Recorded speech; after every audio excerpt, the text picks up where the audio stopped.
Hello, everyone. Hello, hi. All right. Hello there. Thanks for Hello. joining this. Hello How are there. you today? Hello. Great. Hello, everyone. What's your name? Okay, let's mute everyone right now. Let me present the event. Hello, everyone. Thank you all for joining the Startup Club HealthTech Investment Conference. My name is Batuan, and I'll be the host today.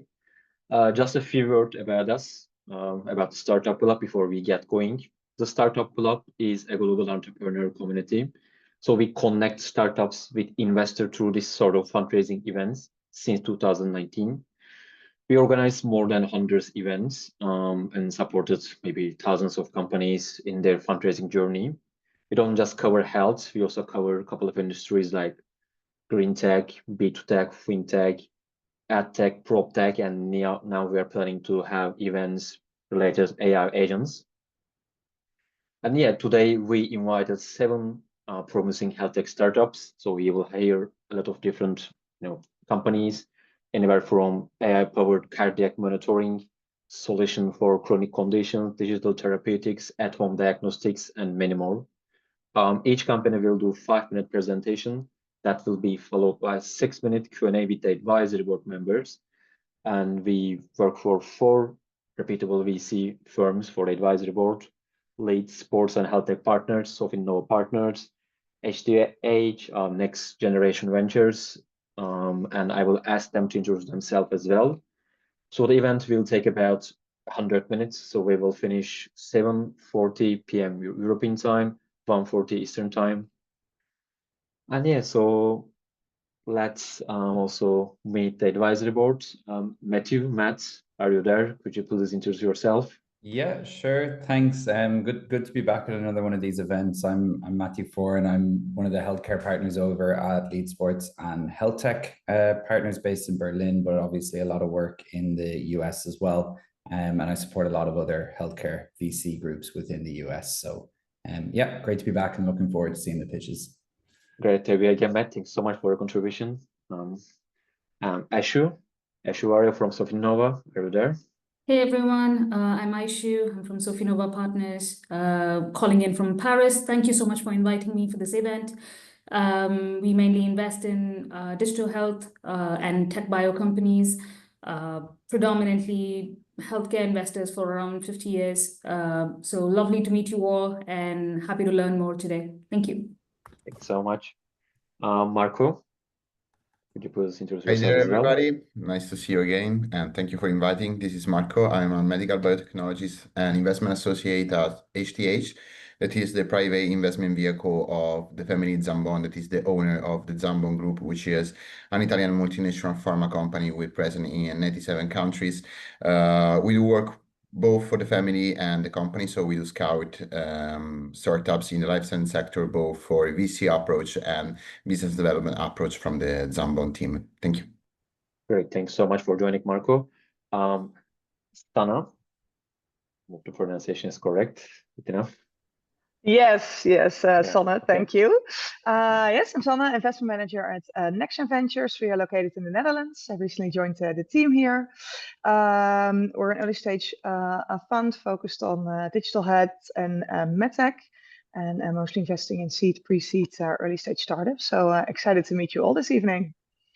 Thanks so much. Thanks for joining, Sana. All right then. So also everyone in the audience, investors, you can interact with the presenters by using chat. Given the limited time, only the advisory board will, interact with the presenters by using their microphone. But feel free to introduce yourself, do networking or ask questions by using chat. And as mentioned, each company will do 5-minute presentation, 6-minute Q&A parts. So the first presentation is Samplimy Medical. Patrick Nielsen will do the presentation with us. Patrick, feel free to share your screen and go ahead with the presentation. Yes, You will thank have you. 5 Nice minutes. to meet everyone. So let me see, I need to send a request here, I guess.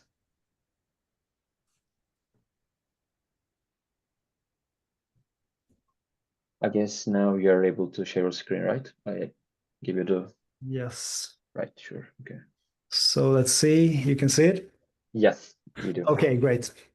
Yeah, so my name is Patrick Nilsson. I'm CEO and co-founder of Samplimy. Now, imagine being the health minister of Italy, where they recently introduced a law that all children between 1 and 17 are to be screened for diabetes type 1 due to the discovery of a preventative new drug, which is awesome. However, you now need to get 6.9 million children to take a blood draw, which is next to impossible, especially with our current impractical sampling standards, requiring both healthcare professionals and complex cold chain logistics, resulting in almost half the global population having limited to no access to diagnostics. But don't panic, we have the opportunity to help you. And our solution allows for a simple self-sampling in the comfort of your own home, where the sample can be sent by regular post to the lab, removing these impractical barriers and thereby unlocking access to fundamental health information. And we have developed two micro-sampling technologies for this. The first is a small device that you stick on your skin and simply push a button. And I've got Sorry about that. You can continue. And simply push a button for an automatic and painless extraction of a tiny amount of blood directly into an analytical paper, where it dries and then remains stable and protected inside the device when you send it to the lab. So this closed one-step process minimizes contamination risks and user errors. So no more need for these messy and painful finger pricks. But we also go beyond blood. And our second device collects dermal interstitial fluid, which is the fluid in between the cells in your skin. And unlike blood, this contains unique local bioinformation, valuable for applications such as drug development for measuring drug tissue penetration, or an alternative to invasive skin biopsies. And the timing for this is perfect. Several forces in the market converge to drive the demand for more accessible sampling solutions.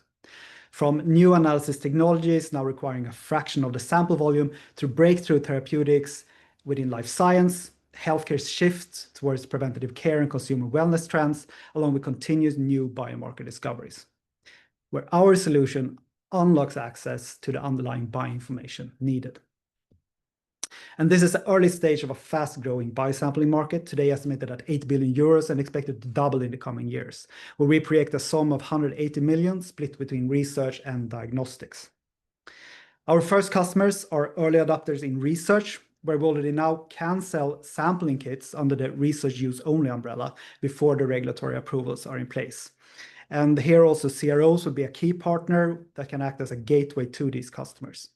And through the research market, we can then identify high impact applications that we then can bring into the diagnostic market for screening and medical purposes. And looking at the competition, both devices have a strong position in the market, where competitors in blood either collect liquid samples reliant on this complex logistics or using painful finger pricks. And in the ISF market, there's only a handful of competitors globally that either have size limitations for scale or are still not really market ready. And a testament to this is our first pilot project together with Procter & Gamble's Global Research Unit. And they actually publicly searched for a device that pretty much exactly matched our product description, and have tested several of our competitors, but preferred ours for its performance, simplicity, and home sampling potential. Now, Samplimy is a KTH spin-off of world-leading researchers and professors in the field and business developers within background from pharma and medtech. And we now seek 400,000 euros at a pre-money valuation of 3.2 million, which together with projected revenue and soft funding will give us 18 months runway and take us through phase 1.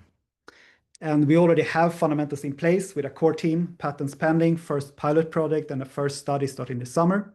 And our next steps will be divided in 4 work packages. The first will focus on identifying high impact applications, setting the commercial roadmap ahead, and finalizing both the products. The next is securing manufacturing capacity and quality assurance while also initiating our MDR process. And the third focuses on laboratory partnerships and integration with these existing workflows. And last but not least, engaging key opinion leaders and establishing first customers as a lever for our commercial launch. Following this finalization of the phase 1, we project to enter phase 2 in 2027, and with additional seed funding, reach break even following the regulatory approvals. In phase 3, we will focus on scale, and depending on timing and FDA approval, enter the US market, which naturally will accelerate sales further. Similarly, securing these kind of large-scale screening programs would significantly increase sales, potentially even early on. Now, our mission is clear, and we will provide the sampling tools needed to easily screen 6.9 million children and fundamentally change how we can access bioinformation at population scale. Thank you. Great presentation. Thank you, Patrick. Marco, would you like to start? What do you think about the presentation? Oh, yeah. So congratulations, Patrick. So interesting. Got a couple of questions. The first one is I didn't really get, I mean, that's interesting. So I see a lot of potential application even outside of diabetes. And so I got three questions, not sure. So first one is why did you choose diabetes as a first indication? Second one, what is the real difference with CGM? Because I didn't really get that. So why, a patient or I mean, the family of the child should go for this and not CGM? And finally, do you think that 400K is enough in order to reach, to studies in human? And so how much do you will need later on? Yeah, so I can start with the first in terms of applications. Obviously, the diabetes in this case is an example because it's one of the first countries where they actually introduced a law around it. And it sort of indicates where we see the future. All the markets are moving, or there's a lot of entities moving towards the benefit of doing larger scale prevention programs. So that's one reason. It's not absolutely not the only indication we are looking for. Our idea is to be agnostic. That's why you send it back. You can screen for whatever you want. Obviously, diabetes is a biomarker that we know that we can look at, and we have also the blood sample where it's easier, but we can look at it in ISF as well. And obviously, looking at the screening programs of that, obviously for children in some age groups, yes, there will be other connection points to healthcare where you can do tests. Obviously, again, an example, we see a lot of different areas where, for instance, e-doctors or home testing, or in countries where you don't have that kind of infrastructure set up, where this can have a strong benefit of actually having access to this much more easy. And sorry, the last point on the financing. Obviously, one part why we believe that 400K can be enough now is partly because we have some soft funding that we believe that we can get this more. So the full budget is about 650K. And we do believe that we can get some revenue through this journey. But I would say one of the major points to that is that a lot of the actions in terms of the studies will not be conducted by us. That will be financed externally with the research group partners that we work with. So it's not like we are going to conduct all the studies ourselves. That would be too costly. So we will reach out to researchers that want to do studies. And similarly, a lot of our R&D costs are externally financed as well at this point. So we have a very low cost burn rate in that sense that can help us. I hope that answered all your questions.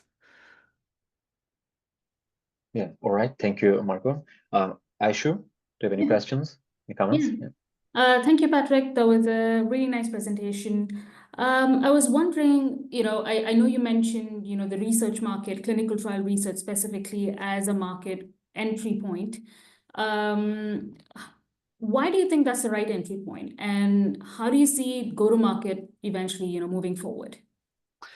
Well, the reason why we start there is because we can already now access it under the research use only regulations. So we are developing products that are primarily for that purpose. And we also know that as a market, let's say for instance with Procter & Gamble, I mean the companies are contacting us because in the ISF space, this is such a new, like not new, but it's sort of opening up much new interesting areas where researchers are looking into in the detection of biomarkers. And ISF contains a lot of biomarkers that are not necessarily found in blood at the same levels because that's systemic. So it's an interest there that we can benefit from. We also know that in the research market today, the sampling cost and the cost around setting up, for instance, clinical studies or research things are a lot connected to delays. About 80% of all studies are delayed due to dropouts, non-compliance, etc. So having something that where the subjects don't need to travel or where they have something that is painless, etc., this can benefit that end. So there's a lot of cost savings and also increase of sampling data that we can provide that the research market wants. Yeah. All right. Thank you, Aishu. Sana, anything you add? Or okay, maybe again. Okay, now you can unmute yourself. Sorry. Cool, thanks. Yeah, Patrick, thanks for the interesting presentation. I think maybe an initial question from my side is you mentioned in your phase 1 that you're now looking towards part of the focus will be on finalizing the product and MVP. What are the key technical challenges that you'll be focusing on when it comes to product development before you're ready for a scalable manufacturer so solution? I actually have my CTO with me here, Federico. Yeah. Maybe you But too. actually, we need very short answer for that. Yeah. Just to like be upfront. About 30-second answer. Yeah. Towards CTO. Yeah. So in terms of R&D, we are working a lot on the usability of the devices, so it will be easy to be used, for example, at home by external persons with little training. So that's one of the main things that we are going to work on. Now we have already demonstrated in studies in humans, so it's not something that we have to start. We already demonstrated that the principle works for both of them.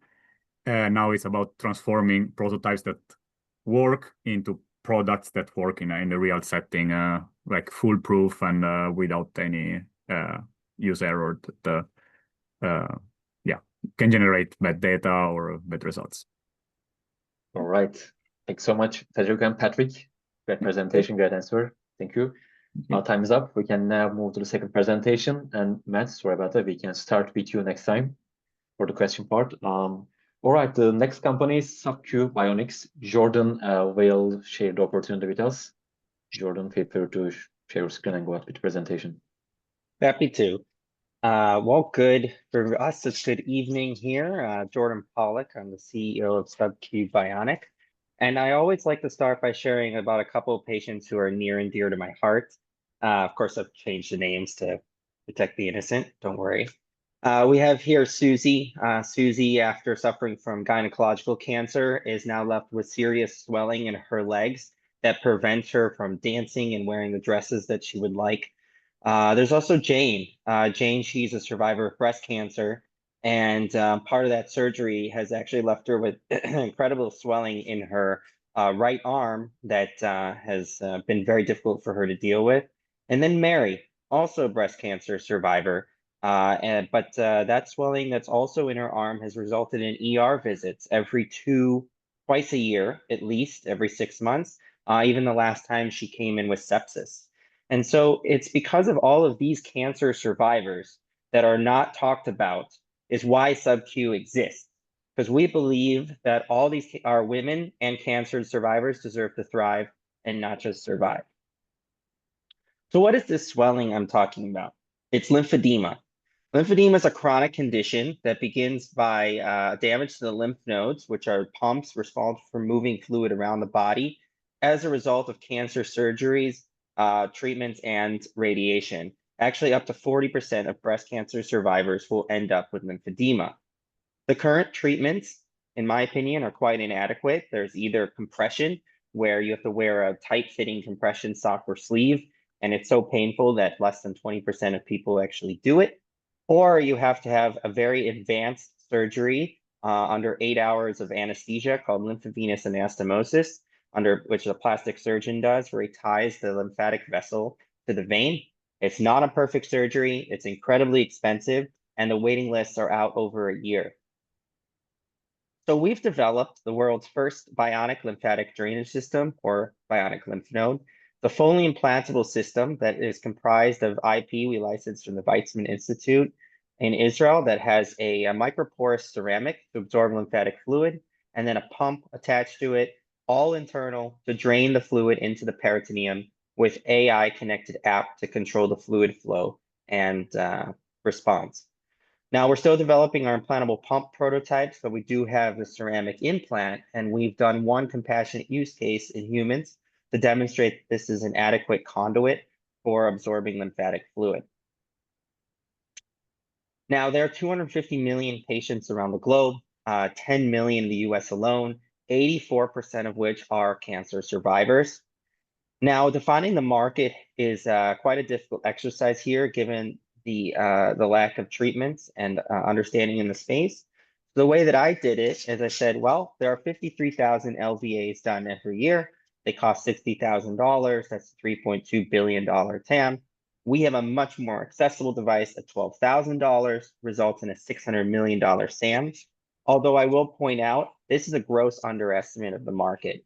Our goal is not to take away from the surgeries, given how small, how few are actually done, but to help expand access to all the patients who aren't getting it. We are a Class 3 device, and we'll go after our own code eventually, which will actually be easier with FDA Breakthrough Device Designation, and 12,000 upfront. But it's a great revenue model, an opportunity for recurring revenue, replacing the pump every 3 to 5 years. On the market, our last submitted Koya, fancy compression, but there's another company called Lymphatica MedTech. They also have an implantable pump. I like to say that we're a fast follower to them, but we're not me too, we're me better. And there are several reasons for that I don't have time to get into, but they have demonstrated in their first in human study that it does work. Now, the value we provide is we take all of the need for the patient to do their healthcare and take care of themselves by themselves, and any general surgeon can implant our device. There's several different potential exit strategies that we have available to us. And I want to point out the PMAs tend to have better exits, and you don't even need revenue. Many of them happen during the study than other companies. We have an exceptional team. Myself, I am a biomedical engineer by training, and I worked at Boston Scientific for many years, which is how I met Dave, my CTO. He was VP of R&D at Boston Scientific himself for 10 years. Tom used to run Cleveland Clinic Ventures. And we are doing a fundraise. It's 3 million total, split into 2 segments. 1 million in a safe, which we have 600K committed already, and 2 million in a price round that will get us all the way through to final first in human study with 10 to 15 patients. So I'll wrap up here by just asking you to remember Jane, because women are essential everything that we do.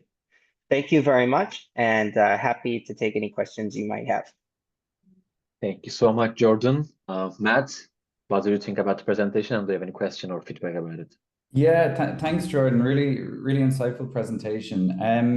I guess my first question probably refers to Mary, who you mentioned at the start, just for context, but you mentioned her experience with readmissions. Have you looked into any of the data around the cost of readmissions and how this might, in a sense, positively impact your kind of market, your market figures towards the end? Just for context, there's 2 cardiovascular companies I'm working with where we flipped the sales cycle a little bit on it against the cost of readmissions for some of those, as the beachhead is more the emergency department, so it might be different, but cost of readmission for those patients was about $45,000 US. So I just want to kind of get your thoughts around that, and then just in general, kind of the where you are in terms of stage, and what the next kind of 2 to 5 years looks like in terms of expanding more towards the US. Yeah. So great questions all around. So I've done a healthcare economics assessment on that. Every ER visit and readmission due to cellulitis costs around $11,000. And it happens on average for these patients twice a year, every 6 months. Already, if you have 2 episodes, you've outdone our cost of our device. So that's really one of the biggest value drivers that we offer. And then where are we today is we have the ceramic implant. We have obviously completed prototypes there. We've done that 1 human case. We've also done animal studies with it. And we're starting to build our early prototypes on our implantable pump, which over the next 2 years, we're going to do some animal studies and conclude with a 10 to 15 patient first in human study, which we'll do here in Israel. We'll then go out to a Series A funding round to help us get ready for the pivotal study. Our goal is for US approval, European approval, and Japanese approval with the same large pivotal study, sending the data to all 3 sites. Thanks. All right, thank you, Matt. Aishu? Any question of back? Okay, maybe. Let me check if you can. Okay, now you can unmute yourself, sorry. Thank you. Thank you, Jordan, for the wonderful presentation. I know you already addressed that, assessing TAM here is quite difficult, and the market itself is quite difficult. But I was also wondering, what would the patient adoption be like for this? Because given that almost half of the population with cancer after treatment, say, get lymphedema, what percentage do you think would actually adopt for a recurring surgery? That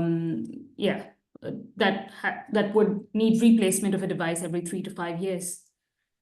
Well, the surgery is very simple to do with just incision, remove, and replace. From what I've done with customer discovery, the adoption rate would actually be quite high. Patients are very desperate, incredibly desperate for a solution. If you look at Mary, who goes to the ER every 6 months with cellulitis, she sat with us, I had dinner with her, and she said, how can I help? How can I get involved? Like, this is so needed. And the physiotherapists also there. So we believe that our patient adoption will be quite high. Even in patients who are religiously compliant with their compression therapy are still desperate for a better solution because it requires so much effort to do. Thank you. If I might also ask, how does it fare against standard of care? Would you have any data on that? Well, I don't have data of our device, but as I mentioned very briefly, Lymphatica did a first-in-human study, and they also have an implantable pump. For the sake of time, I will not get deep into the differences, but they showed improved limb volume reduction over 8 weeks without the need to wear their compression. So I'll just leave it at that, period. Thank you so Yeah. much. Right, thank you, Aishu. Marco, maybe any short, small question from you as well? One very short, so I will be really fast. So Jordan, I do really appreciate the fact that you cited Lymphatica because I know them. So since you say that you didn't have time to explain differences in a very short way, may you explain me why you're different from Lymphatica? All right, well, since you asked, we'll go into it. Lymphatica has multi-lumen tubing with holes. We have microporous ceramic, 6-micron pores with a high surface area. We will not clog in the same way that an open tube will. Their pump requires a wearable, an external wearable, in order to activate it. Ours does not. Ours, you set it and it runs. So we fully internal components. The advantage to that is with Lymphatica's case, if the patient doesn't wear their sleeve, then the pump doesn't run. And we're trying to make sure that we take all of the patient's health out of their own hands. The third is they drain into the subcutaneous area in the chest. Every single physician I've spoke to makes this face like, why would you do that? And we drain into the peritoneum, a known area for fluid exchange, such as peritoneal dialysis and other sorts of fluid reabsorption. All right, thanks so much, Jordan. All right, let's move to the next company, next presentation. Kardi Ai, Vlastimil will share the opportunity with us. Hello. Vlastimil, feel free to, yes, hello there. Sharing the screen. Cool. Oh, yeah. Do you see the screen? Yes, we do. Yeah, okay, cool, fine. So, hi, my name is Vasco. I will introduce the Kardi Ai startup, Czech startup. I'm the CEO of the company. So generally what we are doing, we are saving people's lives. In the next 5 minutes during the presentation, I think 17 people will die during the cardiovascular issues only in the European Union. So what we are doing is that we are doing the remote long-term ECG measurement and detection of the heart arrhythmias. Why we actually doing it? Because when you don't catch the heart arrhythmias in the right time or early stage, it can lead to the stroke, heart failure, or early onset of the dementia. More to this, the heart arrhythmias are coming unpredictably in any age. Of course, the problem is getting bigger and bigger because the population is aging, and for the older population, there is bigger chance of getting the heart arrhythmias, which can then lead, as I mentioned, to the heart attack and stroke. So as the AI is helping everywhere around us, we believe it can help also in the cardiology. So we actually created the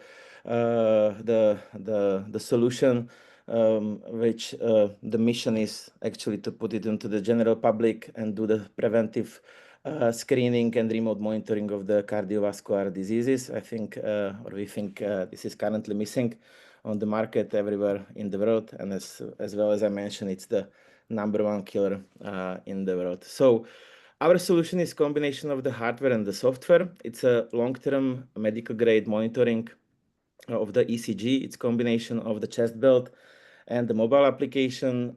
When you are wearing the chest belt anytime, anywhere, as long as you need. After each measurement, the AI is evaluating the measurement and in 5 minutes sending the report to you as a patient or user and to your doctor about what kind of arrhythmias we found and what we detected. We're communicating with the patient through the mobile application where you can see your live ECG stream. You see your calendar with the measurements as well with the evaluations. So for each measurement, you are getting the green, yellow, or dark orange color based on the type of the arrhythmia we found. And you can also download the medical report for each and every measurement. You are also getting the 1-month summary. In the same time you are getting this report, your doctor is getting much more detailed report and evaluation in his environment. So we are a medical certified device. We are working with the real ECG, so we don't compare ourselves to the watches, rings, or anything like this. It's a long-term monitoring, so it's for 3, 6, or 12 months. We developed like 2 AIs. One is removing the noise and artifacts and removing it from the evaluation. One is analyzing what kind of arrhythmias we detected. We are providing the medical report in 5 minutes after the measurement to the user and to the doctor. We are comparing mostly ourselves to the Holter, which is for 24 hours. You are getting it in every hospital or doctor when you have the heart issues. The confirmed clinical studies detection rate of 24-hour Holter is 5%. Currently, on our long-term monitoring, we have detection every 3rd user. We detected with the heart arrhythmias is 6 times higher. So there is the importance of the long-term monitoring. We have the MDR2A certification. It took us more than 2.5 years. So it's for the whole European Union. We work on the subscription model where we are able to do B2B and as well B2C sales, and it's $199 for the year. The belt is included in this price. We done more than 220,000 ECG measurements. We saved more than 250 lives only in Czech Republic. And as I mentioned, due to the long-term and easiness of the measurement, we have 5 to 6 times higher detection rate than the golden standard in the hospitals currently. We won also a couple of awards, like the last one was the Deloitte Fast 50, which was the combination of the business model, but as well the impact on saving the people's lives. And we won the best idea in Czech Republic for the last year. We are currently have first 2,300 users. We're working with 130 cardiologists. We are currently in 15 hospitals in Czech Republic. Our primary distribution channels are the doctors and the hospitals, but we can do as well e-commerce, employee benefits, and life insurance. We have first insurance company who is reimbursing us for 50% in Czech Republic. And in the next couple of months or in September, we're starting the expansion to the 4 European countries. And we are in a regulatory process for approval of our license in India and preparing for the Middle East as well. The team is created around the Professor Tomáška, who is the cardiologist with more than 20 years of experience. Our medical advisor is Professor Táborský, who is the past president of the Czech Cardiology Society. And we have a well-experienced team of the people in the IT sector as well in the business. business area. Time is up. Vlastimil, maybe Yeah. just a final word. Yeah. This is the last slide. We closed around in March 1.1 million, which is mostly for the expansion, and that's it. And thank you very much. Great. Thanks so much, Vlastimil. Sana, would you like to start this time? Yeah. Thanks for this interesting presentation. I think a better remote monitoring is definitely needed. I do say as investors, we also see it's quite a competitive space. I think it's interesting you combine existing wearable strap with your your technology. That's great for accessibility, but on the other hand, also raises a bit the question of defensibility, especially against some big tech players who are rapidly advancing their medical grade wearables. So how do you see yourself building a sustainable and defensible differentiation here against more players in this field? Yeah, thanks for the question. So currently there is no long-term ECG monitoring. Currently the long-term means 1 or maximum 2 weeks. So there are different patches which you can rent and get it only for 1 week or 2 weeks. And it's the rental model. Currently, we don't see anybody who is entering the space of wearable for 3, 6, or 12 months. We also know that half of the arrhythmias we found within first 3 months, but the second half we found 3rd and 12th month. So it's really about how I can have this device at home, wear it anytime, anywhere, as long as I need, and it's still comfortable. And with medical grade certification that the doctors can take a decision based on the results, and we can skip the Holter part. And currently there is nobody on the market with this approach. So at least we have this 3 years advantage before somebody else will enter this and will need the certification for the European Union. Of course, we are also preparing new features of the product from the long perspective. We are adding the sleep apnea detection, which is for the next year. And we have there also the accelerometer, which will be added at the end of the year, which will also measure what are you doing. So your heart rate, or like the ECG in a calm position, or if you are doing fitness or any other sports. But generally with this belt, you can do any type of activity. There is no restrictions. You can even swim, shower, anything, which all of the other devices for 1 week have these restrictions. Thanks. Thank you, Sana. Matt, any question from your side? Yeah. Hey, Vlastimil, nice to see you again. Hey. So firstly, thank you again for the presentation. Something that jumped out at me, just to kind of get an idea of how many people are, I guess it's an extension of the question, how many people are using it? You mentioned that I think there was 75,000 monthly active users or usages.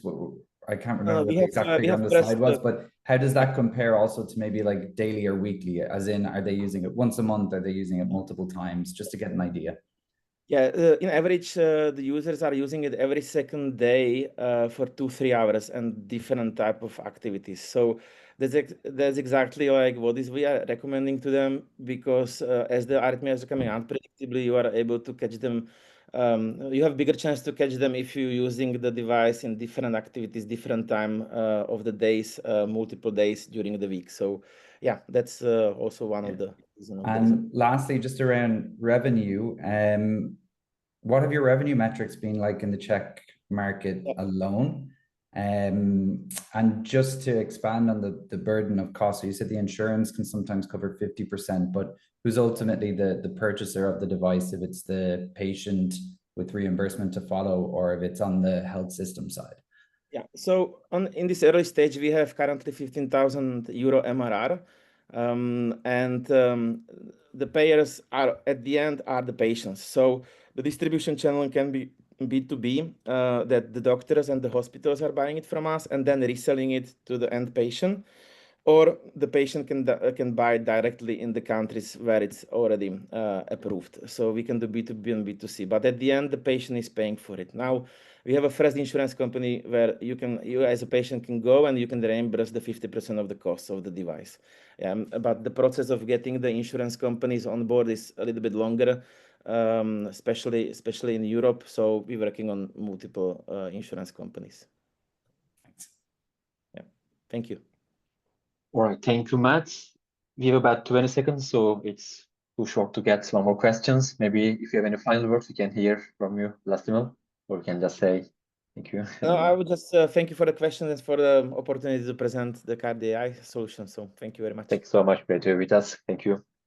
All right, the next company is Ibex Biosciences. Murat will share the opportunity with us. Murat, feel free to share your screen and go ahead with the presentation.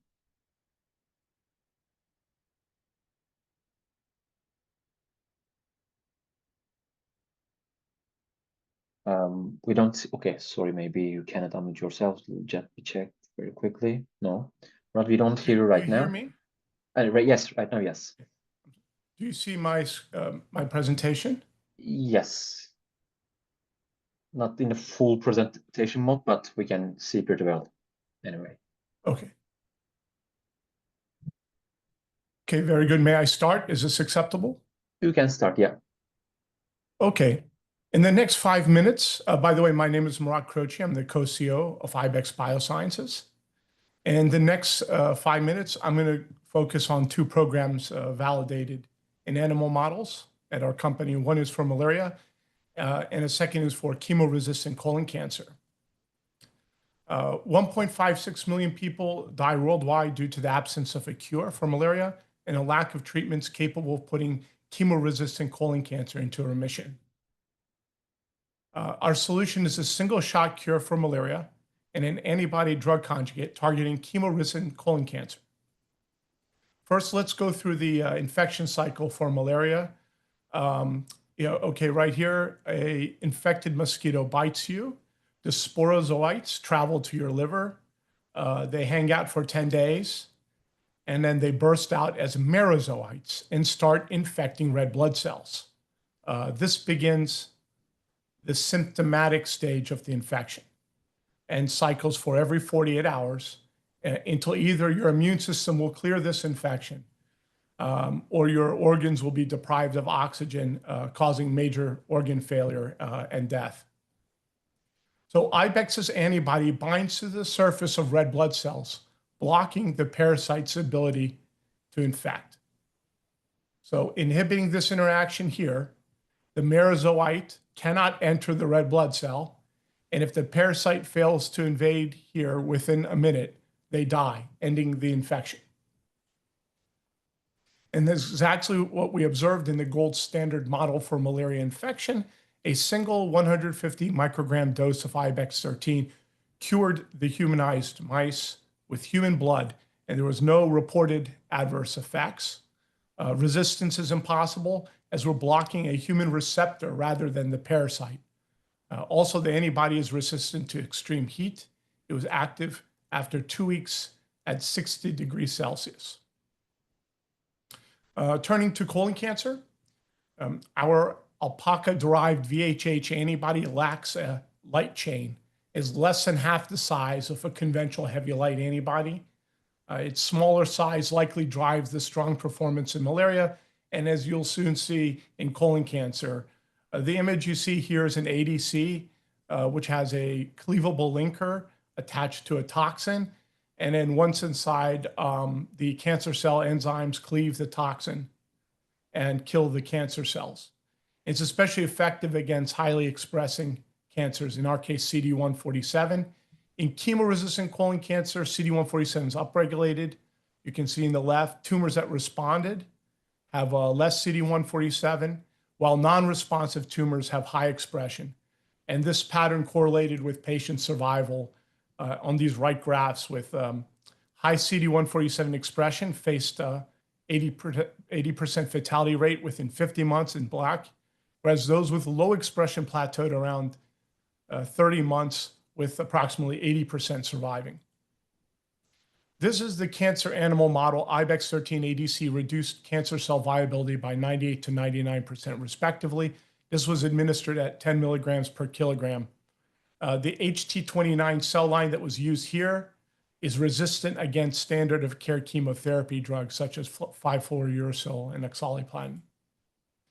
Our chief scientific officer, shown here upper left, Vidal de la Cruz, is the inventor of peptide phage display technology that earned the 2018 Nobel Prize in Chemistry and Dr. Norman Lai, who trained under Dr. Roscoe Brady, developed drugs that were licensed to major pharmaceutical companies, went on to generate billions of dollars.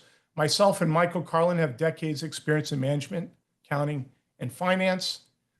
Here are 10 successful companies, and we hope to grow as well as they did. And we're winding it down. So we're offering a $25 million syndicated round.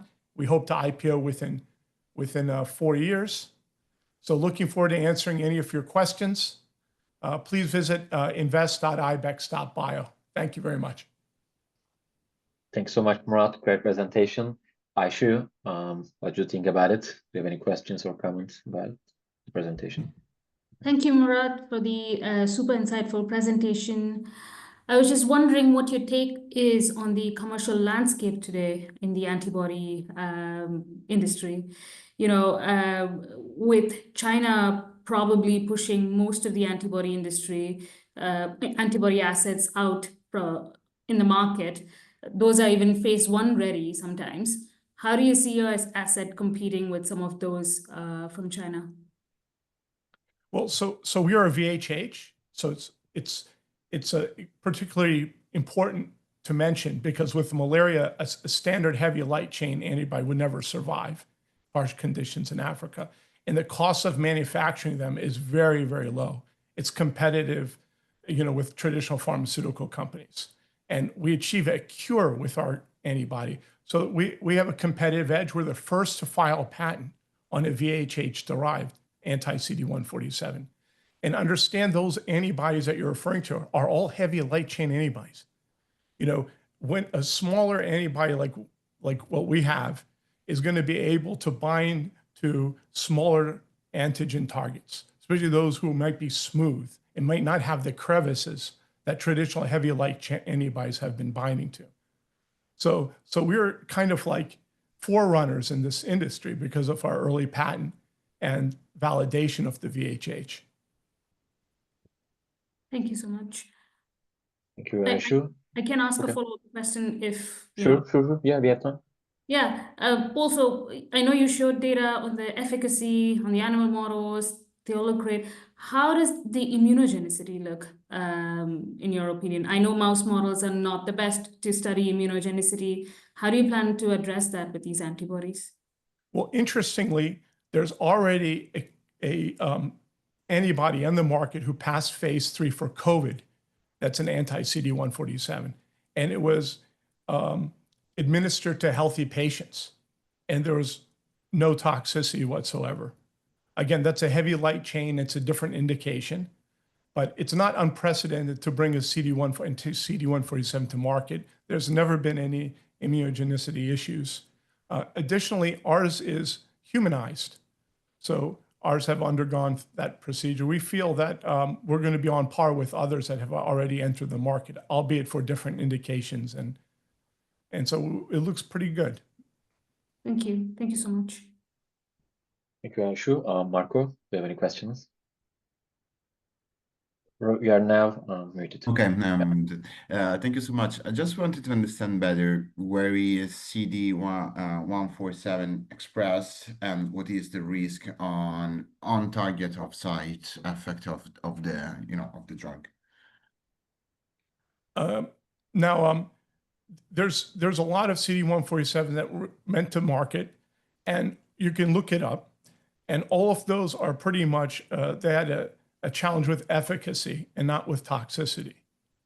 There's many examples. So we're saying we can improve the efficacy because we're coming in with a much smaller antibody that endocytoses very readily. And I think that's the trouble, that you have to have something small enough because it's a very small target. And it has to be able to enter cancer cells with an ADC. And there's nuances to that. So that's why a lot of people didn't pursue this, not because of toxicity risk, mainly because of efficacy. Okay. Thank you, Murat.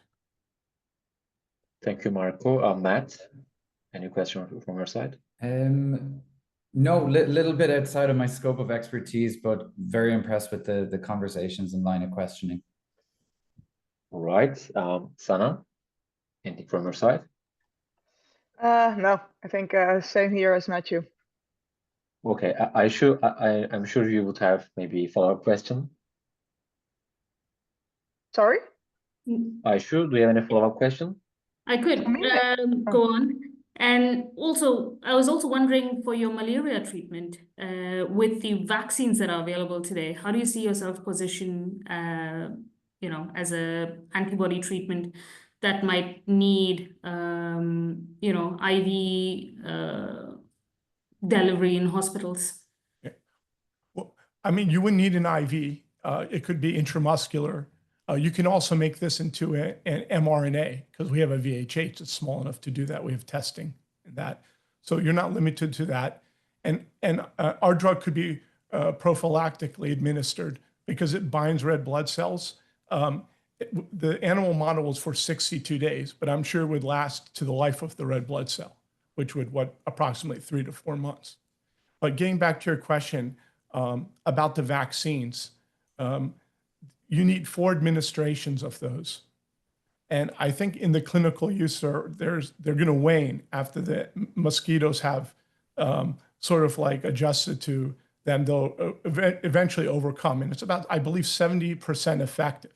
See, so ours would be 100%. It would be a single shot, and it would be cost effective. Like we're talking about cost of goods sold of maybe probably about $3 is what we're looking at, like fill and finish, production, and so on to the field. And you do not need a cold chain. You can put this in a standard refrigerator, whereas many of those vaccines you'll need to put in at -20 or I don't know, maybe -8, depends on what they are. So that's sort of the advantages over those programs. All right, great. Thanks so much, Murat. Great presentation. Right now we can move to the next company, and we have actually 3 more companies, 3 more presentations. The fifth one, Digma Medical. Comit Chapel will share the presentation with us.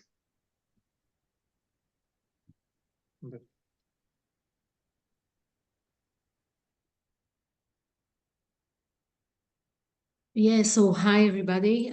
Just a second. Okay, hi, I'm Samplimy Chapter. Can you hear me? Everything's fine? Yes, everything's fine. Great. Yeah. So I'm from Digma Medical. Digma is developing a novel, minimally invasive laser therapy ablation for Barrett's esophagus and more indications in the whole GI, for all GI diseases. Barrett's esophagus is a silent precancerous condition progressing to esophageal adenocarcinoma. It's developed or caused by gastroesophageal reflux disease from regurgitation, that acid is going up from the stomach to the distal side of the esophageal and changing the lining of the mucosa cells. This indication, this disease, increasing the risk of esophageal adenocarcinoma very significantly. And today there are ablation which eliminate the abnormal tissues and enable regeneration, but still there is very high reoccurrence of the disease. There are more than 100 million people with this indication over the whole world, only more of 12 million in the US only. And the market is growing, and it's projected to expand to 1.5 billion by 2033. The esophageal adenocarcinoma is one of the leading cancers or diseases, and is account for 60% of all esophageal cancer. That's addressing a large and urgent unmet clinical need. There are many pain points in the current therapies. Shallow surface treatment, missing buried glands, resection that is needed in parallel or before the treatment, and it requires full contact with the tissue. And here comes a Digma solution that is basically contained of 2 components. Our device is console, that contain all the hardware, motors, lasers, pneumatics, everything, and a single-use balloon catheter that is inserted through an upper endoscopy, through the scope, through the working channel of the endoscope. It's getting to the area of interest. The balloon is being inflated, stretching the tissue, and there are two beams. One is a red pointer that the physician can see the whole procedure, and one is therapeutic laser, which is actually ablating the tissue in a controlled manner. The whole procedure can be seen through the endoscope's camera. So we have one platform of ablation to the whole GI indications, and we have 12 global patents covering the technologies and in all key geographics. So how it looks like. It's in ex vivo and in vivo that we did recently. We can see the patches that we're creating through the endoscope, through the balloon, like this. It's covering the tongues and the area of these plastic cells. Here is a cross-section example of the tissue showing the depth of penetration with our laser. And here is a short video showing in lab, in demo, how it's really look like to create this ablation. The ablation is very controlled, focused to the depth and to the extent, and not treating healthy tissue. It's a single tool, multi-zones treatment without the need of full contact and without the need of general anesthesia, because it's very, very short. The next gen will be fully automatic and will be tailored pattern per each patient pathology. That means customizable ablation patterns. The gold standard today called Barrett. It's a radio frequency-based technology, and we have few advantage over them related to the penetration through the scope and non-fully contact tissue and very controlled laser ablation. That might reduce the disease reoccurrence, the need for 3 sessions in average per patient, and the pain that caused to the patient. We're currently in the preclinical and pilot study until the end of 2025, and then we will need to raise $7 million to take us up to the commercial launch in the early of 2028. We are planning to submit to tool claim FDA and 510(k) for specific BE by 2027. The technology was developed in the last 11 years for another indication for diabetic type 2. We did successfully 35 patients in Europe, and we had the CE approval, but the regulatory path was really long, and we did a turnaround last year. All right, time is already up, actually. Okay, so yeah, so our team is very experienced. We have 2 co-founders that are leading in medtech, very entrepreneurs. And the message, take-home message is we have a platform. There is a clear advantage in the existing market, relative short regulatory path, and we're seeking for $7 million up to commercialization. Thank you, and hope you will join us. Thank you so much. Matt, would you like to start with your comments or question? Yeah, great presentation. Familiar with the market as well, actually, over the last 2 years. Question on my end in terms of, obviously there's a way to go to get to the commercialization point, but help me understand the setup and like the working capital cost for the health system. Is the unit itself unique, or is it something where the device can be simply easily retrofitted into the medical device that's already in the hospital? Yeah, so the endoscope is in all clinician, all clinician using the same endoscope of 3.7 millimeter working channel. Our console will be sold to the hospital and our catheters as well. So it's a kind of a package that we are going to sell for every site. Okay, thank you. Welcome. Thank you, Matt. Sana, anything from your side? Yes, thanks. Thank you for the presentation. Very interesting. Maybe a question from my end around, do you already have any like early evidence regarding the technology? As you mentioned, that it should have significantly lower treatment recurrence rates than the current treatments. Do you already see any early evidence on that, and how much actually, how much lower are those recurrence rates? No, so not yet for this reoccurrence, but yes, we can control the depth of penetration, what our competitors doesn't have right now.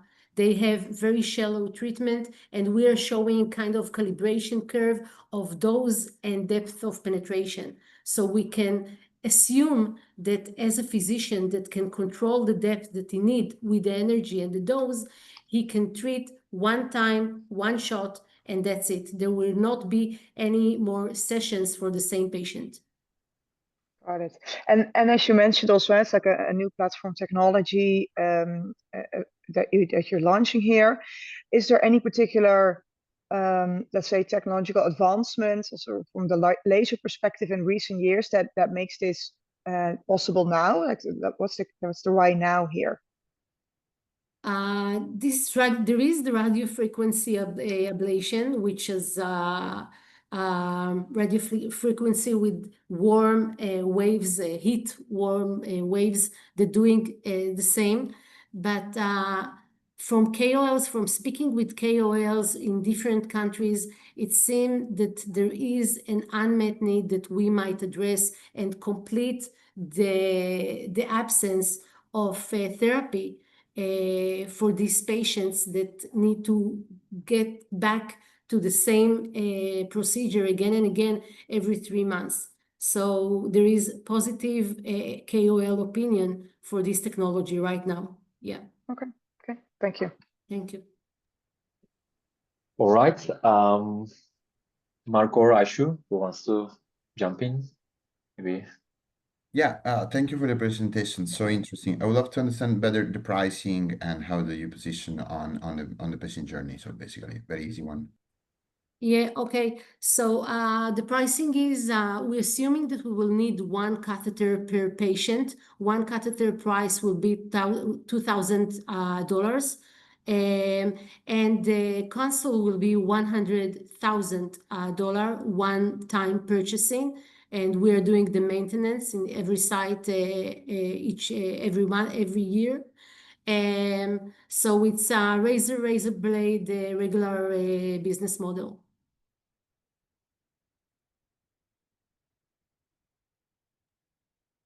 All right. Aishu, anything from your side? Any question? Yeah, quickly, maybe how de-risked is the hardware for the whole device? Again, please, Aisha. How de-risked is the hardware today for the whole platform? Yeah, so we have a different optical connector that is reaching different distances and different focus plan.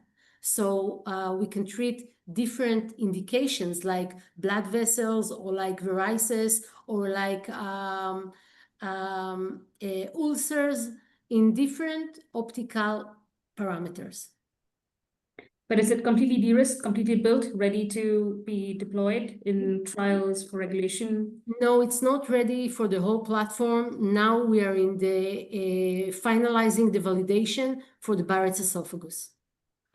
Thank you. For every indication, it will take us something like few months to a year to get to another indication. Thank you. All right. Thanks so much. Time's up. Feel free to reach out to her to learn more about the company. Thank you so much. Great to have you with us. And the next company, the next piece, Linari Medical. Katerina Stimola will do the presentation. Katerina, feel free to share your screen and go up to the presentation. Can you say I share? Okay, now we can see it. Can see it? Perfect. Yes. Hello, I am Katerina Stimola, co-founder and CEO of Linari Medical. We are an HealthTech company, pioneer in neurovisual rehabilitation and telemedicine with AI at home or in clinic. Together with my co-founder, CTO Stefano Linari, we have created AI-level multidisciplinary team, doctors, engineers, marketing, and sales experts. Every year, worldwide, there are 60 million people that lose half of their visual field due to stroke, heat trauma, and brain cancer. The consequences are dramatic because they lose autonomy, driving license. Traditional approaches are invasive, like transcranial electrical stimulation, or causes nausea, like prismatic lenses. Our solution, we patented a medical device that just in 20 hours of treatment in 2 weeks permit them to recover job, autonomy, and driving license. And the results are confirmed by 12 scientific publications, even using functional MRI. And in the chart is clear, before the treatment, they could see the light stimuli in red area. After, they perceive in red area, in green area. Our approach is revolutionary. Visual cortex is damaged.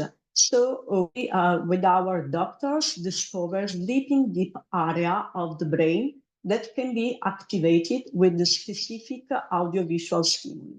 So we connect create a new connection toward optic nerve to this is our device is designed to take advantage of telemedicine at home, thanks to the curved screen that is on itself to be placed in mini trolley. The screen emits customized light and sound on 118 degrees. AI guides patients during the session, tracks eye and face movement, personalize each session, and send a report on cloud platform for doctors. We are just market over 600 patients successfully treated, and it is used by best Italian hospitals such as Hospital Gemelli and San Raffaele. Our patients love it because it's not invasive, works even 20 years stroke. It uses from 7 to 8 years and is reimbursed by health insurance. Our addressable market is over 10 billion, and our model is built on a fast scale. We have 2 business models. The traditional B2B, we sell to clinics, hospitals, and specialists, and the B2C, we rent directly to patients, including our training, logistics, and support. We won important awards for innovation and impact, and Frost & Sullivan named us 1% of the global companies that are shaping the future of medtech. We have raised 2 million, and now we are opening for 5 million in seed round to expand clinical use, grow in Europe and USA markets, production and sales.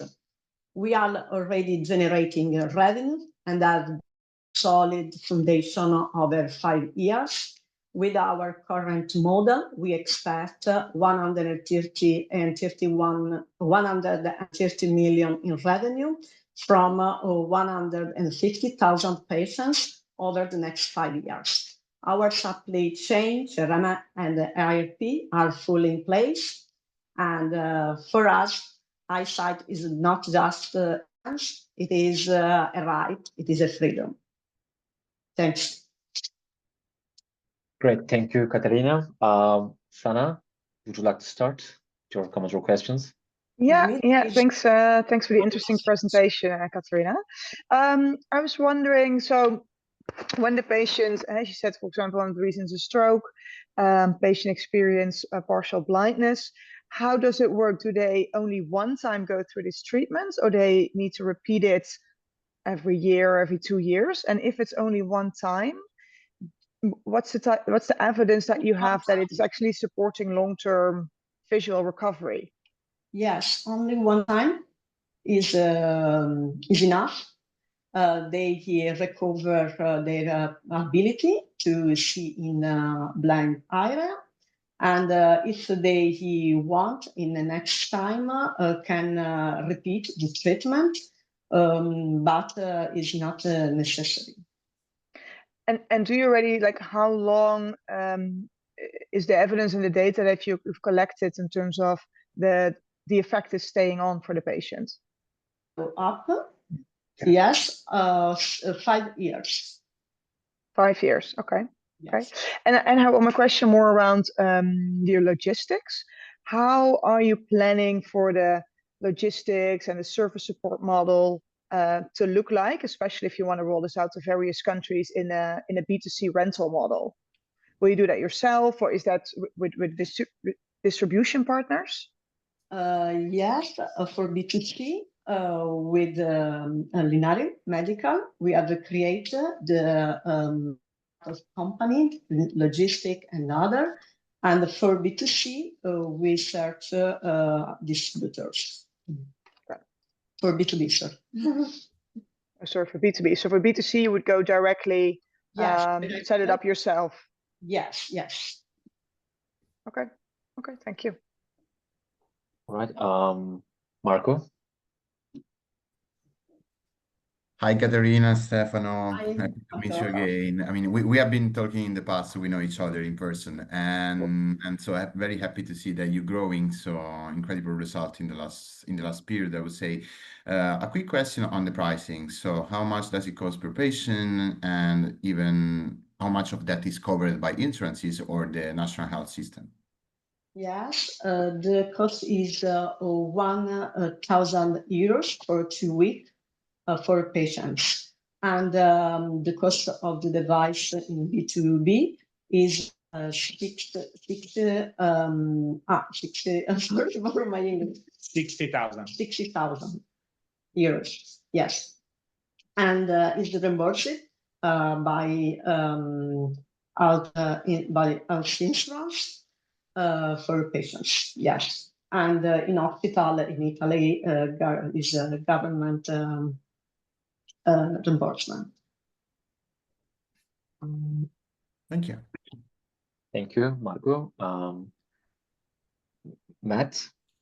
Yeah, hey, thanks for a great presentation. I guess again a bit of an extension, but it's an impressive figure over 5 years from 150,000 patients. So I guess my question is around what's driving your confidence in that B2B or B2C kind of rental space, or within the space itself, over the next 5 years?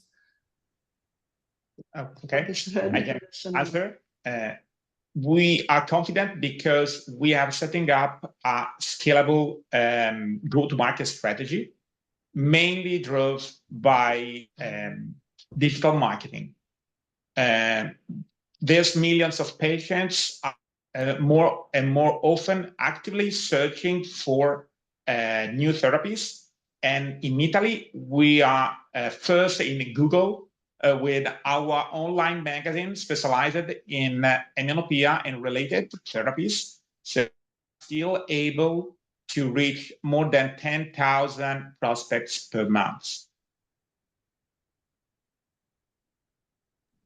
Okay, thank you. You're welcome. Thank you, Matt. Aishu, any question or feedback? Yeah. Again, extension of the reimbursability question. Often, reimbursement also involves some sort of regulatory path that you need to take, to really unlock mass reimbursement. So how do you see that regulatory path going through, and how do you see that? Because a lot of these paths would also require you to have causal scientific reasons around why your treatment works.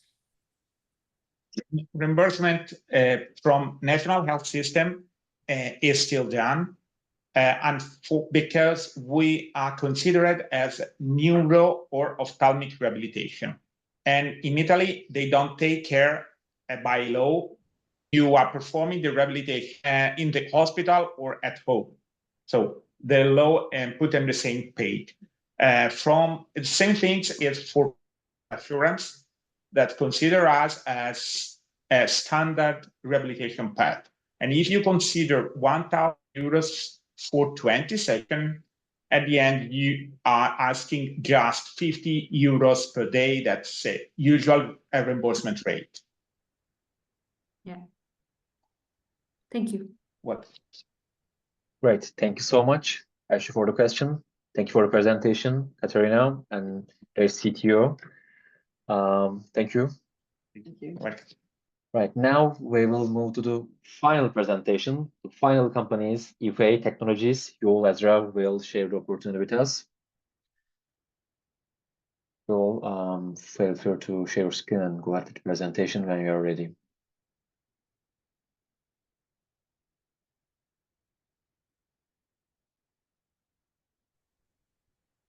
Hello, everybody. Hello there. Just switch to the slide. Okay, so my name is Yoel. I'm the founder of EFA Engineering for All. I came from many years in the area of defense and medical devices industry. I decided to establish EFA with the broad vision to bring high impact for large population. That's under the name EFA. And we are focusing on bringing access to lab tests and developing a portable lab solution. So the problem that we are solving and bringing a solution for that is really the accessibility of the lab tests. Today, you need to go to the lab, you need heavy devices. In many cases, it's not easy to take the blood from the vein. You know, my father, it's very difficult to do it, young children as well. And we are overcoming, in many cases, the unnecessary need to do that. So we developed a fully portable solution, which for a hematology test, using a fully portable device based on 3 major technologies, which we have IP for that. It's a microfluidic technologies for taking the blood from the finger. It's a fully portable microscopy device, a fully automated device, and an algorithm based on image analysis and machine learning, all combined in a one portable device, which actually you can also see it here. That's the device, a fully portable one. And it's a platform for additional application. So we are focusing at the area of the point of care, and no need to say it's a high growing market, and we are specifically focusing on the hematology area. The status of the company right now, we started in 2019 with the seed funding. Till now, we raised $10.5 million with additional non-dilutive grants. And we have a IP portfolio with 6 families of patents already approved in 10 countries. Some of our main investors are VC, HMO, and family offices from the Netherlands. We have regulation in Europe, CE, and in Visa in Brazil. And we have production lines in place and initiation in the market with the pilots I will discuss in a minute. So talking about the roadmap of what we are doing, we are starting with a complete blood count, which is the most essential blood test, and additional applications based on the same platform, like for oncology, for parasite infections, and more based on the same device. So once you have this device as a user, all you will need to do is updating from the cloud the new applications, and you got additional application in your platform. The clinical use cases that we are focusing at the beginning are based on the complete blood count, mainly for infection diseases, anemia, emergency settings, oncology patients, and more. And the market segments that we are focusing on is on urgency care, mobile clinics, and primary care and pharmacies. And I will discuss in a minute on the first use cases that we are starting. By the way, a fully parallel market is the veterinary market that it's part of our roadmap looking forward. So that's the market segment and the focus where we are. Let's discuss about the first use cases that we are starting. We launched in the UK with a pilot in London, in the hospital in London. And the first use case is planned to be used in a home hospitalization setup. And the study that we are going to do is, first of all, approve it and get the feedback from the team in the hospital, and from there to use it at the virtual ward, which is the home hospitalization. That's the first use cases in the UK. It's part of the NHS program. The second part is in Italy. We signed an agreement in Italy also, and we are participating in the tender of a public health for 1,400 clinics for telemedicine. And the first discussion that we have right now in parallel is for emergency test in the blood transfusion and also for nursing at home, and additional discussion. In Brazil, where we have also regulation, we already have products right now just starting in 2 hospitals and elderly care house.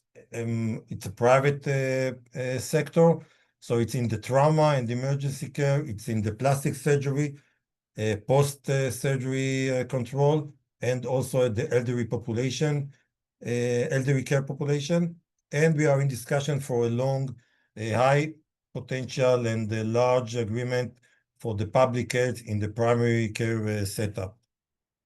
So if we are a little bit speaking about our business model and our go-to-market strategy, so the business model is based on the disposable mainly, and the device, it's a scanner. It's you buy it once and then you use the disposable. It's like an espresso machine or razor blade. We are starting with the commercialization that we just described in Europe, in Brazil, and later on go to the US. That's the team that we have. It's a diverse team with professional and young engineers. That's the advisory board that we have, including a professor, a Nobel Prize laureate, physician from hospitals, an expert in algorithm and sensing and image analysis. And we are now in the fundraising of up to $3 million already commitment.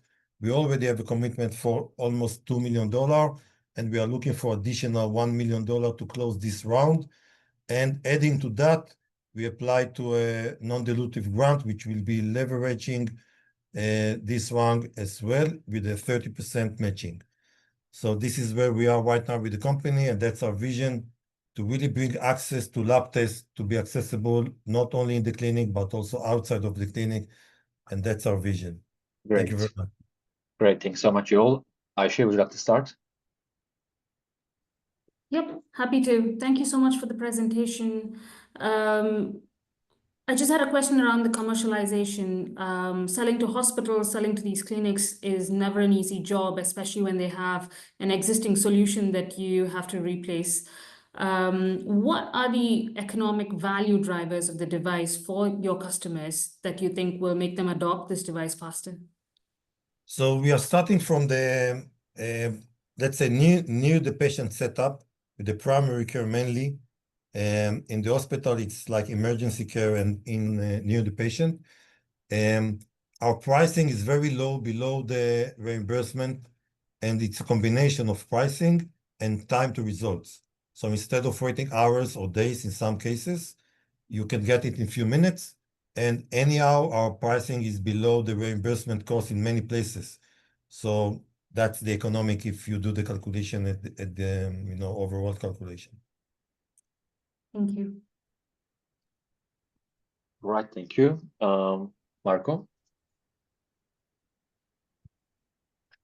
Thank you so much, Joel. And I will link to the question made by Aisha. So the main question I have is, you pointed out hospital and clinics, but I think that another need that we can see here, for example, in Italy, but in Italy you already have distributors, is in pharmacies, because pharmacies are losing margin on the drugs that they do sell, so they are adding services. So is this something that you're doing already in Italy or in Europe? Mainly, I would talk about more Europe, because in the US is another case. So just to understand.